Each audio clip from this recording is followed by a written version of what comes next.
ಬಣ್ಣದ ತಗಡಿನ ತುತ್ತೂರಿ ಕಾಸಿಗೆ ಕೊಂಡನು ಕಸ್ತೂರಿ ಸಾರಿಗಮಪದಾನಿ ಸಾವುದಿದನು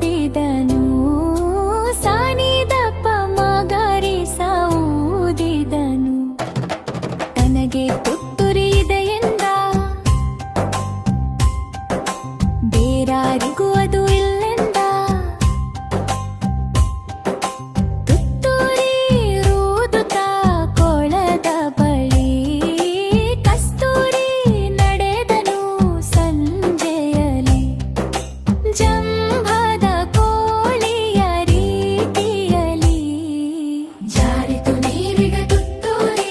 ಗಂಟಲು ಕಟ್ಟಿತು ನೀರೂರಿ ಸಾರಿಗಮ ಊದಲು ನೋಡಿದನು ಗಂಧಗ ಸದ್ದನು ಮಾಡಿದನು ಬಣ್ಣವು ನೀರಿನ ಪಾಲಾಯಿತು ಜಂಭದ ಕೋಳಿಗೆ ಗೋಳಾಯಿತು